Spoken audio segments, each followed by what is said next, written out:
našega Isusa Krista prosvijetlio nam oči srca, te upoznamo koje li nade u pozivu našemu.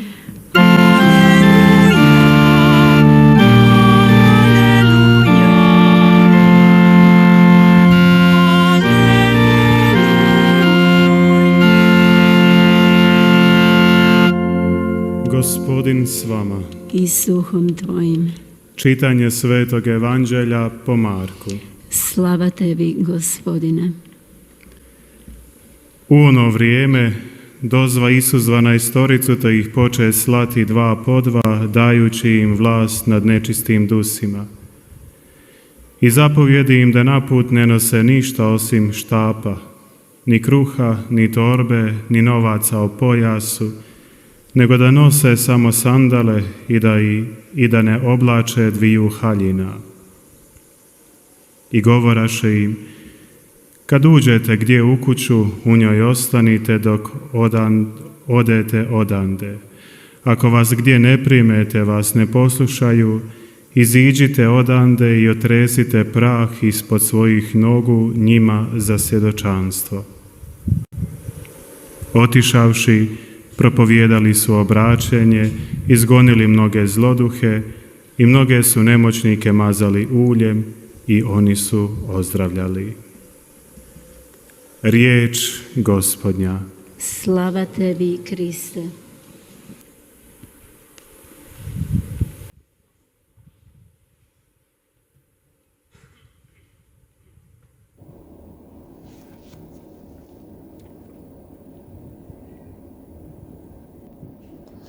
예수님께서 12 사도들을 부르셔서 그들을 둘씩 짝지어 파견하십니다.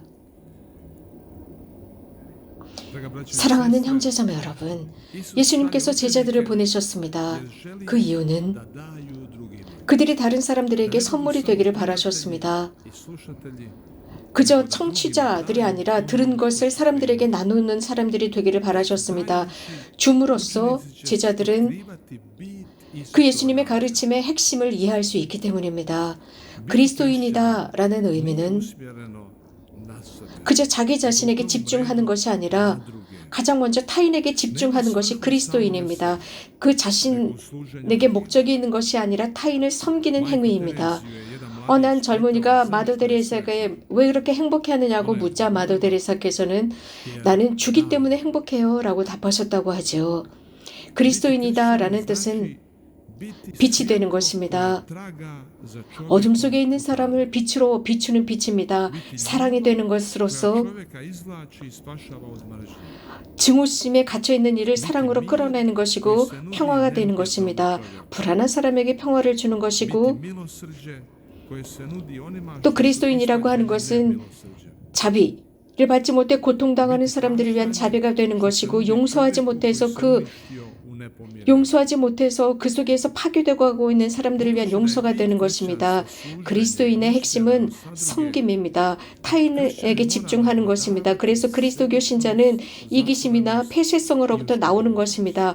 혹은 편협한 선입견으로부터 나오는 것입니다.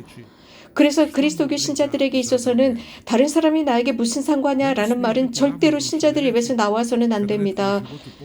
어려움 속에 빠져있는 사람들, 그들을 끌어내는 것입니다. 의로운 길로 이끌어야 합니다. 내가 넘어졌어요. 도와주세요 라고 하는데 무관심할 수가 없습니다. 그리스도교 신자는 그저 수동적으로 구원을 기다릴 수 없는 사람들입니다. 우리는 우리 자신이나 세상을 위한 수동적인 구원 바라기가 아니라 우리가 먼저 나서고 행동하는 것입니다. 우리 그리스도인의 답은 무엇인가 사적인 것이 아닙니다. 그리스도인의 답은 그저 어떤 평화의 공간, 우리만을 위한 평화의 공간을 만들거나 평화나 행복의 공간을 우리만을 위해 만드는 것이 아니라 공적인 것이 되어야 합니다. 공적인 삶 속에서 활동하는 것이 그리스도인입니다. 그리스도인의 핵심적인 목적은 무관심할 수 없다는 것입니다. 인류의 어려움 앞에서 예수님의 부활을 통해 도움을 주는 사람들이어야 합니다. 파스코의 평화는 신자로 하여금 가만히 있게 하지 않습니다. 귀퉁이에 남아있게 하지 않습니다. 사도들로서 제자들로서 즉 엠마오의 그 제자들로서 그들은 예수님을 경험합니다. 살아있는 예수님을 경험하자마자 즉시 사람들에게 달려가서 예수님께서 살아계시고 사랑에 승리한다는 것을 증언합니다. 그래서 죽음이 마지막이 아니라는 것을 사람들에게 전하는 행위입니다. 예수님께서는 그들에게 지팡이 외에는 어떤 것도 가지고 가지 말라 하셨습니다. 빵이나 여행 가방이나 혹은 돈을 넣은 전대도 가지고 가지 말라고 했습니다. 옷을 2벌씩 껴입지 말라고 되어 있습니다. 신발은 신지만 이렇게 많은 것을 지니지 말라고 하면서 다른 이 제자들을 2명씩 보냈습니다. 그들이 자유롭기를 바라셨기 때문입니다. 어떤 은수자가 길거리를 가다가 다이아몬드를 주었습니다. 그리고 자기 주머니에 잘 집어넣었습니다. 그런데 어느 날인가 어떤 여행자를 만났습니다.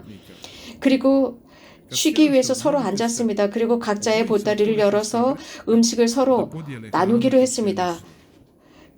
그런데 그 은수자가 자신의 보따리를 열으니까 거기에 다이아몬드가 나오니까 그 여행자는 그것을 달라고 했습니다. 은수자는 그 다이아몬드를 기꺼이 여행자에게 주었습니다. 그는 굉장히 행복해하면서 길을 떠났습니다. 이 다이아몬드를 팔면 나는 엄청난 부자가 되겠지라고 생각했습니다. 내 삶의 안전함은 이제 이 다이아몬드가 다 해결해 줄 거야 라고 생각했습니다. 그런데 며칠 뒤에 그 여행자는 다시 은수자를 찾아왔습니다. 그리고 그분을 찾아서 다시 그 다이아몬드를 돌려주면서 이렇게 청했습니다. 그 다이아몬드는 엄청나게 비싸다는 것을 저는 알고 있습니다. 하지만 당신이 이렇게 비싼 것까지 나한테 줄 수 있는 바로 그 능력을 저에게 나눠주세요 라고 했다고 합니다. 그렇습니다. 정말 우리가 예수님의 제자가 되고 싶다면 나눌 수 있는 그 능력 말입니다. 그 은수자는 그렇게 비싼 다이아몬드도 그 사람에게 선뜻 내줄 수 있는 바로 그 능력을 우리는 지녀야 합니다. 이러한 능력은 우리가 이해해야 하고 또 받을 수 있는 것입니다. 그래서 신앙의 눈으로 볼 수 있는 것입니다. 그 신앙의 눈은 어떤 외적인 것을 꿰뚫어 볼 줄 압니다. 그래서 그 외적인 것들이 얼마나 무용지물인지 깨닫게 합니다. 이것은 성 토마스 아퀴나스께서 하신 말씀입니다. 어느 날인가는 한동안은 그것이 대단히 중요하게 여겼지만 회개하고 나서 그것이 지푸라기에 지나지 않는다는 것을 알았다고 했습니다. 물질이 지나치게 집착하는 것, 이런 모든 것들, 물론 인간적으로 자연스러운 것일 수도 있습니다. 그러나 여러분들의 가구 속에, 옷장 속에 많은 것들이 있습니다. 혹은 여러분들이 가구로 집안을 장식합니다. 이런 모든 것들 때문에 많은 것을 잃을 수 있습니다. 아담과 하와는 모든 것을 소유하고 있었지만 그 이상의 것을 소유하려고 하다 모든 것을 다 잃었습니다. 소유할 수 없는 그것은 가지려고 했습니다. 베드로는 예수님의 생각을 이해하지 못했습니다. 그런데도 예수님을 소유하고 컨트롤하려고 했습니다. 그래서 예수님과 함께 머물면서 예수님을 지배하려고 했습니다. 그 아름답고 환영하는 것, 바로 그것을 자기가 소유하려고 했습니다. 예수님께서 변모하신 뒤에 그 타볼산으로부터 내려와야 했습니다. 그러나 그는 그것을 원치 않았었죠. 십자가를 받아들여야 합니다. 희생이라고 하는 요소를 받아들여야만 부활에 도달할 수 있습니다. 예수님께서는 부활하신 뒤에 마리아 막달레나를 가르치십니다. 너는 나와 함께 머무를 수 없다. 나는 떠나야 한다. 내 제자들에게 가서 알려주어라. 과거를 버리고 새로운 삶으로 나가라 였습니다. 누구든지 무엇인가 자기를 위해서 있는 힘을 다해서 그것을 소유하려고 할 때 잃게 되어 있습니다. 누구든지 올가미에 걸린 것입니다. 항상 이런 올가미에 걸리게 되면 무엇인가 늘 부족하다고 생각하고 불평을 하게 됩니다. 그럼으로써 우리들의 자유를 잃게 됩니다. 불만족합니다. 없어서 불만족한 것이 아닙니다. 있습니다. 많이 소유했습니다. 하지만 자꾸만 없는 것을 보고 있기 때문에 불평하고 불만족해합니다. 누군가 이런 말을 했습니다. 우리는 많은 것을 소유하고 축적하려고 합니다. 마음이 공허하기 때문입니다. 예를 들어서 대머리인 사람들은 자꾸 빚을 수집합니다. 이런 식으로 여러 가지 많은 것들, 우리에게 필요 없는 것들을 수집하곤 합니다. 우리는 많은 것을 사고 모아들이고 수집하고 그러면서 우리들의 옷장을 채우고 또 채우고 집안까지 가득 채웁니다. 무엇인가 자기 자신을 위해서 그것을 가지려고 합니다. 소유하려고 합니다. 소유하려고 할 때 잃게 됩니다. 그것은 내가 소유할 수가 없기 때문입니다. 필요 없는 것들을 소유하려고 합니다. 누군가 필요한 사람에게 주어야 합니다. 이제 우리는 이러한 물질들이 필요한 사람들에게 자연스럽게 흘러갈 수 있도록 하는 법을 배워야 합니다. 나는 그 어떤 것도 소유의 주인이 아니다라는 것을 배워야 합니다. 어떤 사람도 내가 소유할 수 없고 심지어는 부모들도 자식들을 소유물로 자신들이 소유할 수가 없습니다. 아이들이 크면 모두가 떠납니다. 이것은 교육입니다. 부모들은 단지 자식들을 도와주는 것입니다. 성장할 수 있도록 인간관계 속에서 바르게 자랄 수 있도록 독립할 수 있도록 가르치는 것입니다. 그리고 자기 자신과 주변인들에게 확신을 가질 수 있도록 하는 것입니다. 그런데 이렇게 그 손을 놓지 않으면 죽습니다. 삶은 늘 바뀝니다. 그런데 그것을 집착하고 가만히 있다면 오물한 개구리처럼 그 물은 썩어버리게 되어 있습니다. 그래서 자유로워져야 합니다. 그렇지 않다면 나는 고집스러워지고 경직되어 버립니다. 많은 사람들이 물었습니다. 왜 사제들은 이렇게 단순한 삶을 사느냐고 물었습니다. 그러면서도 부자들에 대해서는 비판하지 않는다라고 했습니다. 여러분, 부자이면서 거룩해지는 것은 쉽지 않습니다. 그렇다면 부자이면서 거룩해지는 게 어떻게 가능할까요? 라고 사람들이 신부님에게 물었습니다. 돈이라고 하는 것은 나무의 그늘과 같습니다. 골목에 있는 그늘과 같습니다.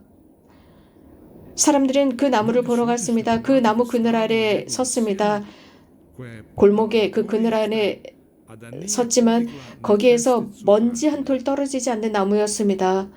여러분들 자유롭습니까? 만약에 자유롭다면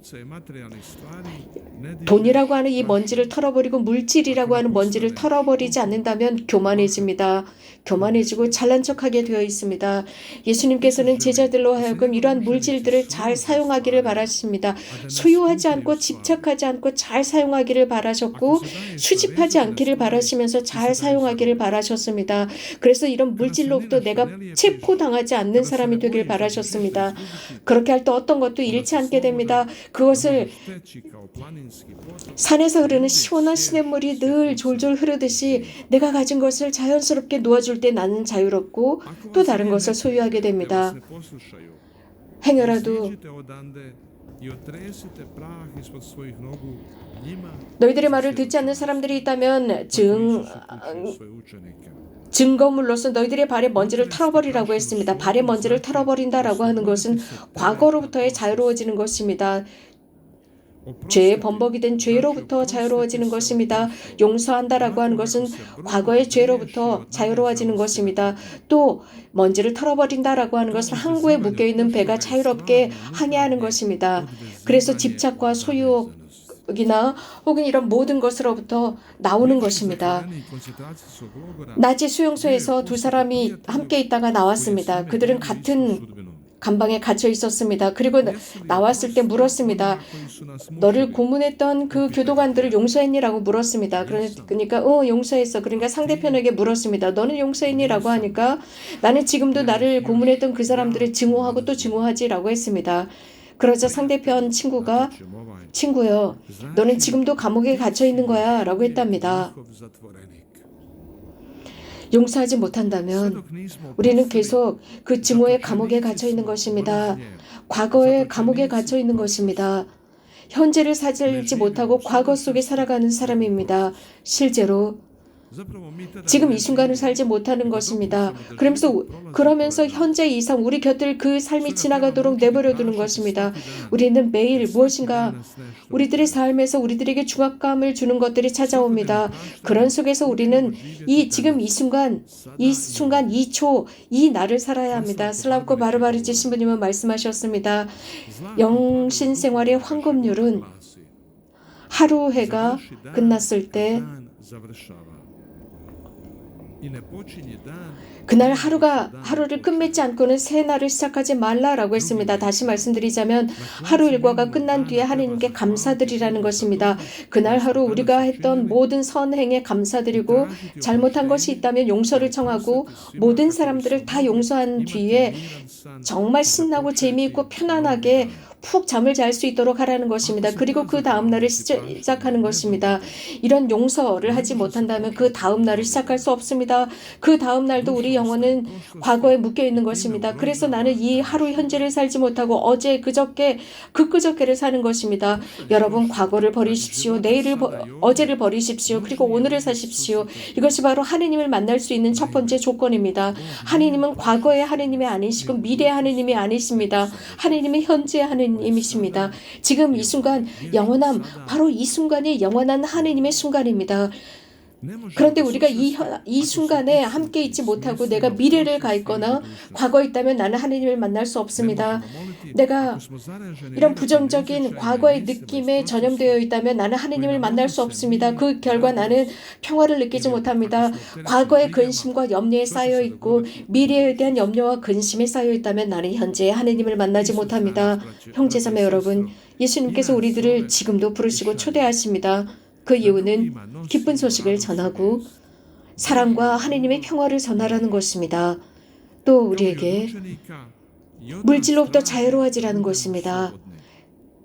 그리고 내적으로 그분의 제자들이 되기 위해서 자유로워지라고 하셨습니다. 우리 각자는 오늘날 예수님의 부르심에 응답할 수 있습니다. 우리 각자가 지금 이 순간 오늘 예수님의 제자로 살기로 결심할 수 있습니다. 그러므로서 예수님께서는 다른 사람들을 또 보내시게 할 수 있습니다. 아멘.